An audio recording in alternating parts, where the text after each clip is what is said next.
2025 was nothing short of epic when it comes to new roller coasters. We saw rides open up all over the world in all shapes and sizes. Some of the best rides that we've ever experienced opened this year. And in today's video, we're gonna rank all the new for 2025 coasters that we got to experience. This is always fun, like, to go back and like compare based off of like what our predictions were. Now we're gonna actually break it down because we've done them all. Right, well, not all of them. There are still a good handful of roller coasters that did open up in 2025 that we didn't get around to, and several rides that were expected to open up in 2025 and did not open in 2025. But we did ride 18 that made this list. We're gonna kick things off with our number 18 spot, Snoopy's Racing Railway at Carowinds. I mean, it was cute. It was cute. It's cute. It's a great little kids coaster. And we had done this layout before. We knew what to expect, but they did a nice little presentation. We're not really the target demographic. But if you are the target demographic, then it is very good. Yeah, there's nothing wrong with this ride by any means. At number 17, we have the Curse of the Werewolf, which is a mock spinning coaster that definitely felt like the last minute edition that it was. Yeah, so this is the first of several roller coasters they'll be making this list from the brand new Universal's Epic Universe here in Orlando, Florida. This was the weakest coaster of that collection, but it was always meant to be kind of a filler ride. It's not bad. No, I think they did. Nothing on this list is bad. I think they did fine considering the constraints that they had to work with. They needed another family style attraction. The spinning is nice. I mean, it's certainly weight dependent. So the nets hurt my eyes. Your experience will vary depending on how that goes. But yeah, regardless, it is not the most aesthetically pretty to look at. And the little, like, Spirit Halloween figurine at the end really throws me off. Yeah, I feel like, it's like a mannequin. Thematically, this one didn't quite exceed up to the level of what was established within some of the other lands. So that's why we say you can kind of tell that this was a last-minute addition. Moving on to number 16, we're going up to Canada to Santa's Village for an awesome family coaster from Vekoma, Yeti Trek. This thing was really, really cute, though. So we loved Santa's Village. We've done... I know they're not technically sister parks, but like it feels that way. And we've done like the sister coaster to this one, Midnight Flyer at the other Santa's Village. I would argue this one's even better. Yeah. This is a completely custom layout. Features a station fly-through. It's set completely in the woods. It's a beautiful little ride that they came up with here. They did some light theming. It's cute. And it's really cute. It packed more of a punch than I think we expected. Like, I felt like some of the little airtime pops that it throws in is kind of like a junior version of what you'd find on some of Vekoma's larger rides. I think this ride did a lot for this park. We didn't get to visit before Yeti Trek, but it just fit in so nicely into their collection, and everyone that we saw ride this came out with a smile on their face. At number 15, we have the long-awaited launch coaster for Six Flags Over Georgia, Georgia Gold Rusher, formerly known as Georgia Surfer, for all of 5 minutes. Right. When we did our predictions video of our top rides that we thought we would enjoy the most for 2025, this was listed Georgia Surfer. It wasn't too much longer. They said, hey, we're going to completely repaint our ride that hadn't opened yet. And here we are, brand new theme. This was solid. So this is the first Intamin Ultra Surf Coaster. So, you know, it's a shuttle. It's not super long, but it is meant to feel like a larger version of their half pipe. So it's good for what it is. Yeah, I liked it. I thought it was a fun ride. I do still think that Georgia needs Six Flags Over Georgia specifically needs a different launch coaster, like a full circuit. A full circuit one would be really nice. But this did fill a gap that they didn't have anything with a launch, and they didn't have anything that spun, roller coaster wise at least. So did they have anything like shuttle before? No. Well, so this checked a lot of boxes for them. From one Six Flags park to another, next up is Wrath of Rakshasa at Six Flags Great America, a B&M dive coaster. And I would say an interesting one. I really thought it was like a unique layout overall, because I've done, I wouldn't say all, but most, I think, dive coasters that are out there. It rides like the newer B&Ms, which is, you know, I think probably take why, that how you will. It's why it's not higher up on this list. Yeah. I think that some rows were more comfortable to experience than others. The biggest offenders were the back outside seats. Definitely not the most pleasant. In the inside center seats, it's usually okay. The theming was fun though. I liked the story. Yeah, and I love the colors. I love that they went with a layout that didn't feature mid-course brake run. Like I thought that each of the elements were solid picks, and I think that overall, this ride placed about where we expected it would this time last year. At number 13, we have Big Bad Wolf, The Wolf's Revenge. The longest name on this list, for sure. I feel like just like The Wolf's Revenge would work. Yeah, the Big Bad Wolf's Revenge. Here we are. Bad Wolf's the Wolf's Revenge. I think it's the use of wolf twice. I think it is. 2 B&Ms that we have back-to-back on this list. Kind of funny that we have a family invert over a dive coaster, but I think it really came down to expectations, and I think we went in expecting maybe something like Phoenix Rising, which had just opened the year prior at Busch Gardens Tampa, and we are met with a ride that we found a lot more enjoyable. Yeah, I don't know what they did differently, but it rode a lot better. The theming was really, really fun. Like, I loved going through the village, and I think they generally made people happy, which is tough to do when you're kind of like reinvigorating an old concept like Big Bad Wolf, and they did a good job. I thought the layout was great. The way that they had 2 lift hills, the onboard audio was like fantastic. It may not have been my first choice, or my second, or my third, but the reality is it's here to stay, and I think considering what it is, they did a nice job. I was actually really pleased with how it turned out. So let's head back to Epic Universe for another family coaster. This one, a very different ride experience from everything else on this list, and that is in the world. Literally, Minecart Madness, the Donkey Kong themed cantilevered track jumping roller coaster. What a weird ride, but what a fun experience. It gets hindered a bit by like the frequent 2.5 to 3 hour lines and the most dreadfully, horribly slow queue ever in the history of mankind. Yeah. But on those rare times that you get to just mosey on in and get a ride, it's great. Yeah. So, I mean, it's not the longest ride in the world, but I think in concept, it mostly works. The gimmick effect of where you have the real track actually hidden underneath a fake track, and so that allows them to leap over gaps or kind of go side to side through it. So it's a goofy ride. It's silly. The onboard audio is fun. You win the golden banana at the end. Like, you know, it's neat. It's just love the gold banana. It's just not worth the long line. No. At number 11, we have what was seemingly, but not actually, the replacement for the 456-foot, 128-mile-per-hour Stratocoaster King Ka at Six Flags Great Adventure, Flash Vertical Velocity. Yeah, that was just unfortunate timing, this opening up right after that closed. Yeah, it wasn't obviously like a replacement, but it's just funny that they, happened together. Yeah, if anything, it feels like more of a replacement for Green Lantern, I think. Like, just the fact that... I think it's a replacement for Cyborg. Correct. Oh, that literally, right? I mean, so you have multiple launches, you have a couple inversions, you experience everything forwards and backwards, you have 2 vertical spikes, and some crazy hang time. I don't know. I've never experienced a stall quite like that before. I was like, right. Oh, wow, that's what that's probably supposed to feel like. That was the biggest surprise of this ride. So it's a... No. The biggest surprise of this ride was that we ended up waiting 3 hours for it on... That was not great. Day. Yeah, not a huge fan of that. No, but I don't think it's like that anymore. So we've made it to our top 10. At the number 10 spot, we're heading to Prater in the heart of Vienna, Austria for Wiener Looping. This was a fun ride that I did not pay much mind to before we got there. Like, it wasn't...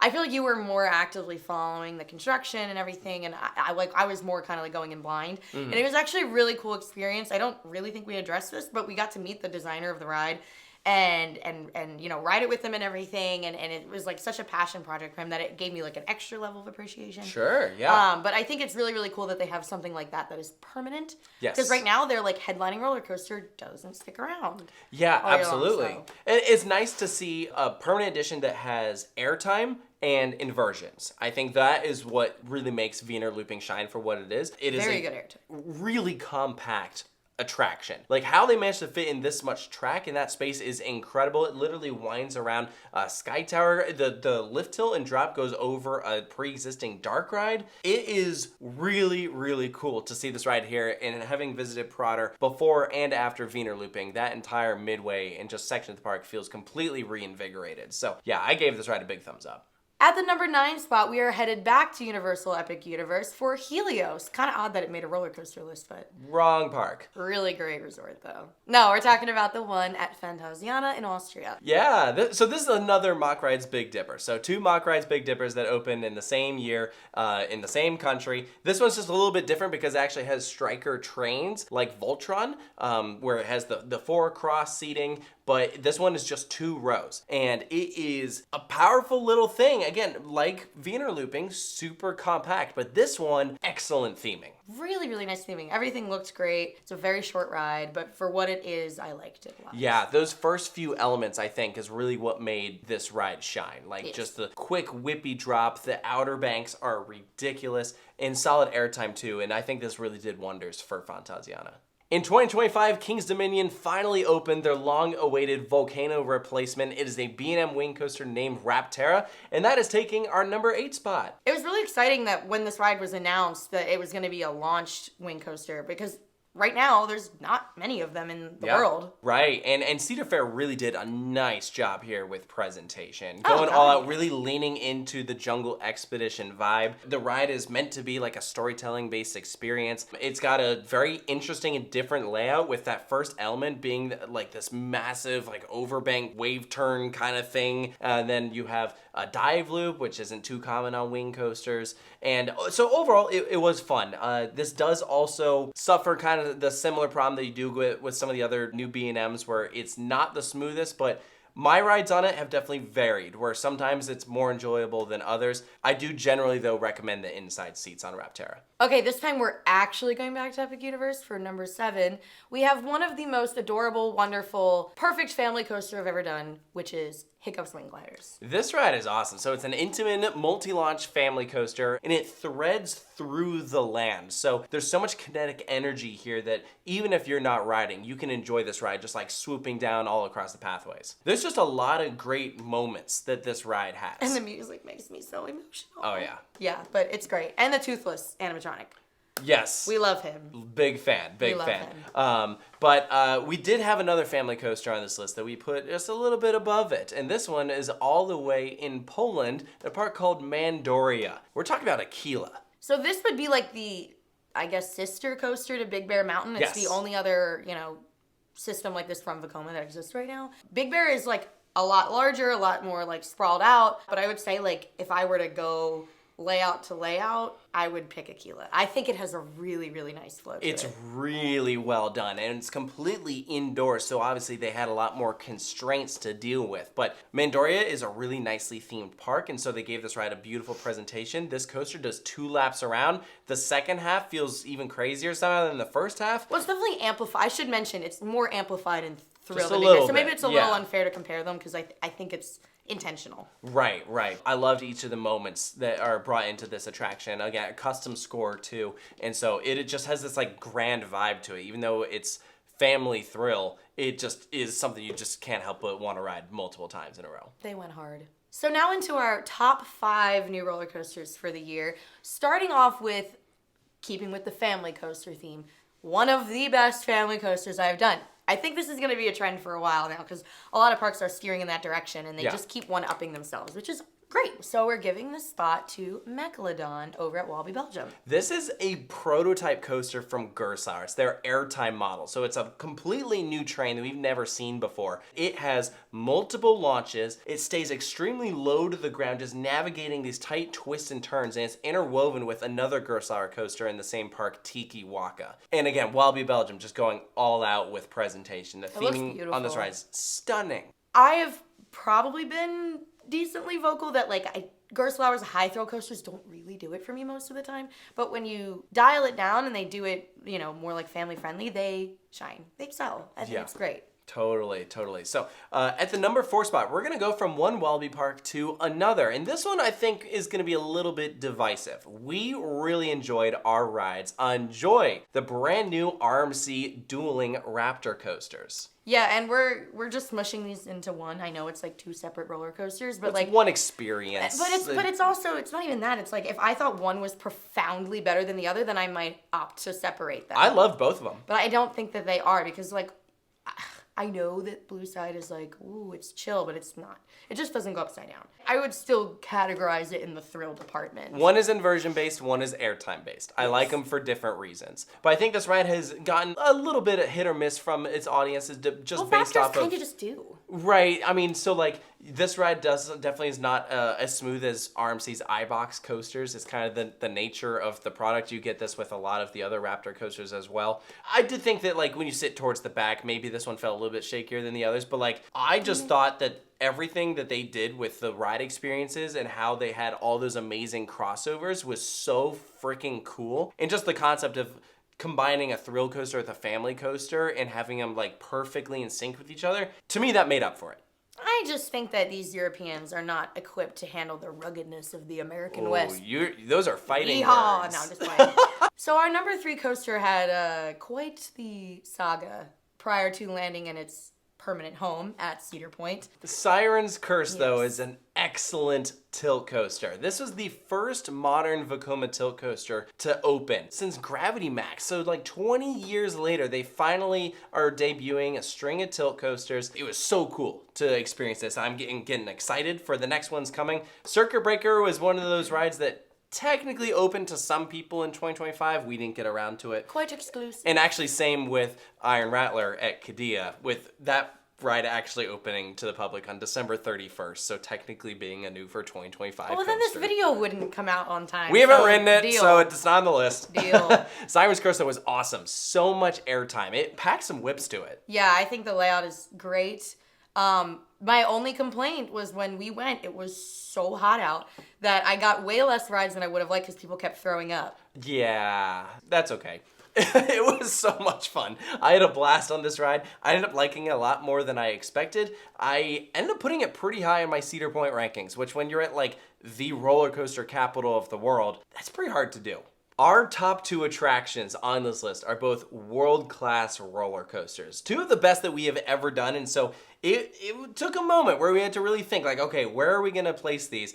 So at our number 2 spot, we have Alpenfury at Canada's Wonderland. This is like the creme de la creme for premier rides. Yes. I wouldn't say I've been like anxiously waiting for them to do something like this because I'm not gonna lie, I didn't even know that this was like possible. Right. I didn't know that they could go this hard. But like now that they've done it, I'm like, congratulations, you have your showcase piece, put it in your showroom. Yes. Put it front and center, make everybody go ride this. You have my and sell attention. More. Yes. Let's get some more now. I think all the parks are going to be looking at this going, whoa. So this is what we could do. And when we talk about like expectations, I feel like this was a ride that we probably didn't think it was going to be as good as it actually ended up being. Like, we were blown away by this. And, you know, we got to it probably a month after it opened. And so we've been hearing really positive reviews. And then we hit the breaker on our first time and we were like, whoa, that was awesome. Yeah, and I think that, like, the fact that it is so immensely popular with, like, guests, that it's bringing in thousands of extra people. Right. That's all you really need to know, because like at the end of the day, these parks are businesses and like they're looking for a return on investment, and I think this is like one of the most clear examples of getting that. Canada's Wonderland has been so popular. I mean, they were already so popular, but like everyone came out in they're literally boatloads teeming for this with ride. people right now. Like that line is always overflowing. Yeah. Which means that unfortunately the one downside to Alpenfury is that it really can't quite handle the demand.